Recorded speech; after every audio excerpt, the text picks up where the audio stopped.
This is an example video on how to solve simple equivalent resistance circuits.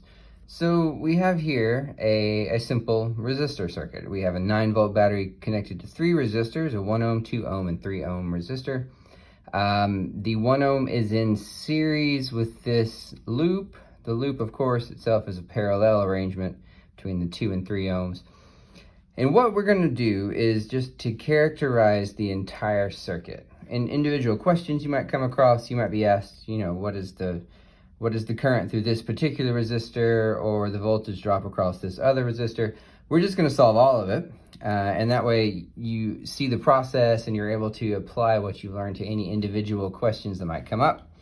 So the first step, as long as I can find an equivalent resistance, and in this problem I can, is to draw the circuit with equivalent formulations and label those equivalent resistances. So the first thing I've done is to redraw the same circuit. My first step, when I look at this, I look at the loop and immediately say, oh, I can collapse this loop into one equivalent resistance. And that enables me to, that will be in series with this 1 ohm resistor, which will then show me where to go for the next step. So the first step is to figure out what the equivalent resistance is of this entire loop. For that, I use the parallel arrangement equivalent resistance formula. I get that the equivalent resistance is the inverse of the sum of the inverses, right? 1 over 2 ohms plus 1 over 3 ohms, and all of that as an inverse. I'm going to keep this in fractional form. So I get 3 over 6 ohms plus 2 over 6 ohms. That gives me 5 over 6 ohms. Please notice my units are in the denominator. This is a 1 over the resistance, so the units are in the denominator. And then to find the equivalent resistance, I'm going to take the inverse, which means that the equivalent resistance is 6/5 ohms. This is a sanity check. My smallest resistor in this arrangement is the 2 ohm. This is less than that. That is the result I need. It doesn't mean it's correct, but it does mean that it's on the road to being correct, right? You still could have made a mistake in the math, but at the very least, it's a good sanity check to just make sure that you did that right. You get this out of this inverse relationship. So I've got 6/5 of an ohm. That is this resistor here. And this resistor has now taken the place of this parallel arrangement of resistors. I've got one more step. I'm going to collapse this series into one equivalent resistance. To do that, I should say maybe this is step 1. This is step 2. I'm using this R sub equivalent a lot because if I needed to keep the symbol, I would subscript that, but I don't. I'm going to use the numbers here so I don't have to worry about long-term bookkeeping of what these terms are. But my series rule says that the equivalent resistance is just a simple summation of the constituent resistors. So that's 1 ohm plus 6/5 ohm. That's 1 6/5, which is 2 1/5. I'm going to keep this as 11/5 just because I like to deal with the fractions. They're a little bit more accurate than the decimals, although if you're in my class or any other class, I imagine it's fine if you make this into a decimal. I'm going to keep it as a fraction, but that's okay. All right, so I've determined my equivalent resistances in each configuration. I'm now going to start talking about things like the current through each resistor, the voltage drop across each resistor, and the power dissipated by each resistor. There's really no particular order in which you have to do that. I'm going to start off in this video with the voltage drops across each resistor just because that's, I know I'm going to need those at some point. So why don't I just start off with that? This one's easy. The voltage drop across this 11/5 ohm resistor is 9 volts. So, I mean, that's all I have. I only have one resistor. So if I go around the entire circuit, I drop 9 volts, and that makes this one easy. So let me just make a table here of the V drops. We'll say the 11/5 ohm resistor V drop is equal to 9 volts. Now I'm going to go back a step and figure out this one. Now, the voltage drop around the entire circuit has to be 9 volts. That's as much as I have, right? That's the height of my electronic hill, if you want to look at it like that. But I know that I'm going to drop somewhat here and somewhat here. If I add those two together, I've got to get 9 volts, but I don't know yet how the voltage drops here and how the voltage drops here. So let me just, the voltage drop across the 1 ohm resistor and the voltage drop across the 6/5 ohm resistor. So what equation am I going to use to solve these? Well, really the only one I have available to me is Ohm's Law. Ohm's Law relates the voltage drop across any component or leg to the current flowing through it and the total resistance of it. So if I wanted to know the voltage drop across this resistor, I would need to know the current. So I'm looking for V. I know R at 6/5 ohms, but I need the current to do that. So it looks like I can't really proceed here until I figure out what current is flowing through that resistor. To do that, I'm going to remember the physics that the current flowing through the 1 ohm resistor, because I'm not giving it anywhere to branch off or to go, there are no junctions, the current flowing through the 1 ohm is the same as the current flowing through the 6/5 ohm, and is the same as flowing here. If I look at it from the battery's perspective, what current is flowing out of the battery here? Got to be the same as flowing into here and into here. I'm not giving it any place to branch off. Well, if the current is flowing out of the battery in this, if these two are really equivalent, then the same current has to be flowing out of the battery here. So I can find the current pretty easily there. Let me make another column. So let's say current flowing through the 11/5 ohm.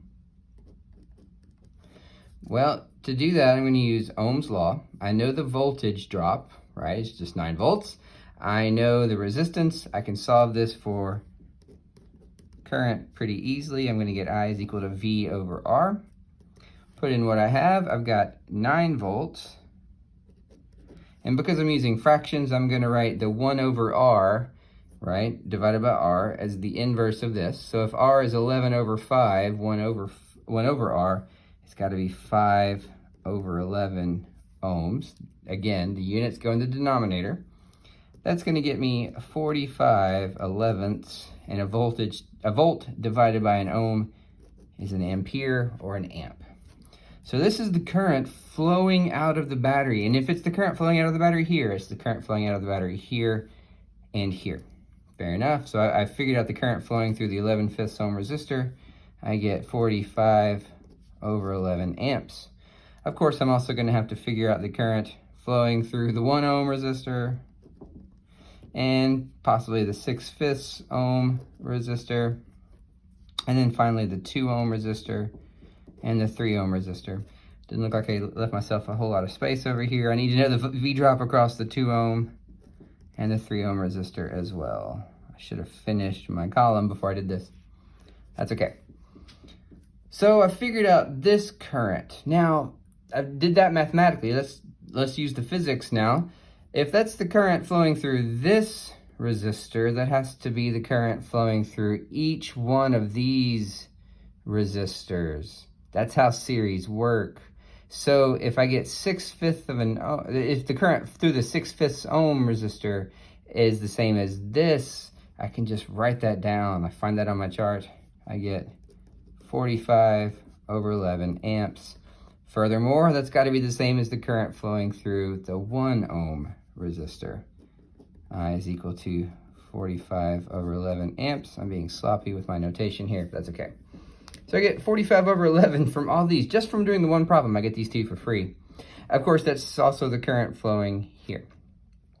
All right, now that I've done that, I can now determine the voltage drops across any one of these. Let's pick the 1 ohm resistor. That looks easy. So let's find the voltage drop across the 1 ohm resistor. I still have V is equal to IR. In this case, I know now the current. I go to my chart, 45 over 11 amps.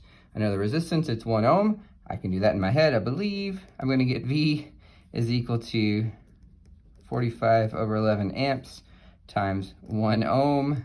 That's going to get me 45 over 11 volts any way you slice it. So the voltage drop across this 1 ohm resistor is 45 over 11 volts. 45 over 11 volts equals V drop across that resistor. Well, let's now use the physics. We use the math. Let's use the physics. If I have 45 over 11 volts across this resistor, and I know that across all of them I only have 9 volts, well, I can find this one just by subtracting 45 over 11 from 9 volts. I could plug this into Ohm's Law, and it's probably the same amount of work either way. But let's just see what happens. If I take the 9 volt drop, which is across the whole circuit, minus the voltage drop I calculated here, 45 over 11, what am I going to get? I'm going to get 9 volts minus 45 over 11 volts. I'm going to get a common denominator that looks like 99 volts over 11 minus 45 volts over 11. What is that going to be? 99 minus 45 is 54. So I get 54 over 11 volts. And that is the voltage drop across the 6/5 ohm. That is here.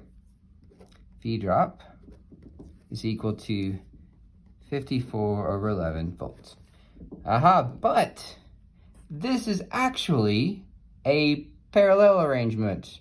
What do I know about parallel arrangements? I know that the voltage seen by each element of a parallel arrangement is the same. More specifically, it's the same as the voltage seen by the entire loop. But I figured that out here. If I measure the voltage across this resistor, that's the same as measuring it across this entire loop, because this resistor is the equivalent resistance of this entire loop. That means the 2 ohm resistor, V drop, is 54 elevenths of a volt. The 3 ohm V drop, 54 elevenths volts. So I get those kind of for free, right? Because I did this one calculation and figured out the voltage drop here. That gives me the voltage drop across each one of those. Now what's left? Well, I need to find the current flowing through each of these. I found the current flowing through everything else, but now I'm in a good position to do that because I know the voltage seen by each one. Recall the current as it comes out of the battery, the entire current flows through the 1 ohm resistor, but then it splits. It will split such that the majority of the current goes to the lower resistance. It literally takes the path of least resistance. So here's the path of least resistance, but that does not mean that I won't find current here. And in this case, these are so close, I should actually probably find a decent amount of current here. We'll see, and we'll see how that works out. But at a junction, this current is going to split, and I've got to remember that. So I'm now in a position to do that. I've got the voltage drops across of those. I can still use Ohm's Law. I need it for current. I've already solved it for current here. Let me just rewrite that. I is equal to V over R. So if I'm doing the 2 ohm resistor, my voltage is 45 over 11. Nope, sorry. 54 over 11 volts. And then divided by R. If R is 2 ohms, that's the same thing as multiply by 1 over 2 ohms. It looks like I get 54 over 22, which is going to reduce to 27 over 11. And again, a voltage divided by an ohm is an amp. That means that the current through the 2 ohm resistor is 27 over 11 amps. All right, so the 3 ohm resistor. I could do this exact same thing with 3 ohms. In fact, why don't I do that? The voltage drop across the 3 ohm resistor is the exact same as the 2 ohm. So in this case, I'm going to get 54 over 11 volts times 1 over 3 ohms now, dividing by the resistance. And I'm going to get 54 over 33 amps, which is going to, which will reduce to, what's that, 18 over 11? Okay, so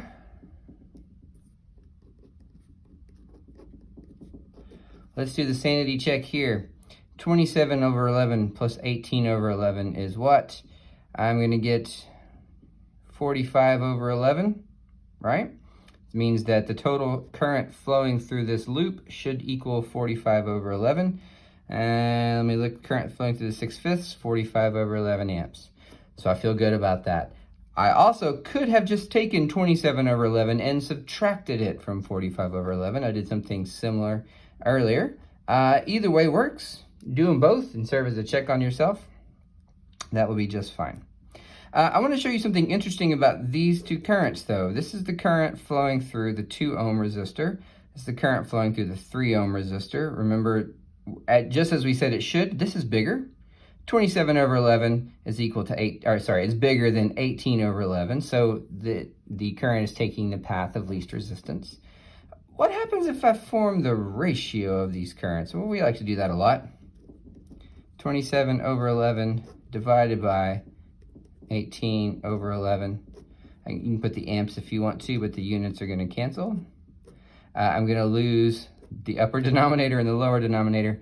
I'm going to get 27 over 18, which is the same thing as 3 over 2. Right? This is the ratio of the current flowing through the 2 ohm resistor to the 3 ohm resistor. Let me remind you what that looks like. This is the current through the 2 ohm divided by current through the 3 ohm. This, not an accident, right? This is actually what we expect to find. And if you get really good with these problems, you can actually make, once you find the current through one of them, you can actually just form that ratio and find the current through the other one. It's always, you're always welcome to go through the whole thing, but I did want to show you that because I find it to be particularly interesting that you can tell how the current splits just by looking at the ratio of the resistors in that arrangement. All right, so what have I done? I've calculated the current through every resistor. I've calculated the voltage drop across every resistor. The only thing that's left to be done really is to calculate the power dissipated by each resistor. I'm going to move this out of the way. We can come back to it to grab values if we need to. This is really the only other equation I have to deal with when I'm dealing with equivalent resistance. It's the power equation. Power is equal to the voltage. This is what we would say the power dissipated by some particular leg of a circuit is equal to the voltage drop across that leg times the current running through that leg. Now, I also have V is equal to IR, right? So if I substitute this value in for V, I get another form of the power. I get VI, which is IR times I. I get I squared R. I can, of course, also solve this for I. I is then equal to V over R. And substitute that into this initial expression for I, in which case I'll get 2 V's and 1 R. I get V squared over R. We saw something similar when we looked at the capacitor, the energy stored on a capacitor, and I substituted in from the definition of capacitance. These are all equivalent formulations of the power dissipated by a resistor in terms of different things. So if you have the voltage and the current, this is your guy. If you have the current and the resistance, this is your guy. If you have the voltage and the resistance, this is your guy. So how should we proceed over here? Let me get my table in the picture. So let's not worry about these particular values just yet. Let's just find the power dissipated by each one of these. Sorry, I'm pointing to places you can't see. Let's find the power dissipated by each one of these resistors in the original arrangement, the 1 ohm, 2 ohm, and 3 ohm. Okay, so I'm going to do this in 3 different ways so we see how it works. Let's use this one first, VI. We'll do this for the 1 ohm resistor. Okay, I go to my table, which you have here in front of you. What is the voltage drop across the 1 ohm resistor? Right here. That's 45/11 volts. And then what is the current flowing through that resistor? The 1 ohm resistor, it's right here. 45/11 amps. 45/11 amps. What I'm going to get then is 45/11 squared. Feel free to work that out if you so desire. And a volt times an ampere gives you a watt. Remember, the units of power or watts. It's energy per unit time. So what this is telling you is this is the amount of energy per unit time dissipated by this resistor. It's by the 1 ohm resistor. In real life, that's probably going to appear as heat, maybe light. It depends on what that resistor is. If it's a light bulb, it'll be light, but definitely will appear macroscopically as heat, right? This is what toasts our bread. All right, that's the 1 ohm resistor. Let's do the 2 ohm. Let's use this one. P is equal to I squared R. Well, to do that, I just need the current flowing through the 2 ohm resistor. I look at my table up here, 2 ohms, I get 27 over 11. That's equal to 27 over 11 amps, and that is squared. The resistance is just 2 ohms. All right, again, if you want to put in if you want to actually calculate this value, that's fine. I'm happy leaving it as a ratio or a fraction. I can do that pretty easily like this. Square root of 2 times 27 over 11 squared. And a square amp times an ohm also gives you a watt. Fair enough. Maybe I should put that out like that. And the 3 ohm, let's do the last one, V squared over R. Well, the 3 ohm resistor sees a voltage drop here, 54 over 11. 54 over 11 volts, and that is squared. And then 1 over R, that's 1 over 3. Fair enough. I'm just going to leave it like this. 54 over root 3 times 11, and that is squared. I'm sorry, this is 1 over 3 ohms. A square volt divided by an ohm gives you a watt. All right, again, if you're actually working these out, feel free to put that into a calculator. If you're in my class, I'm perfectly happy with this form, but that is up to you. And it depends on what your teacher wants, but I'm happy with this.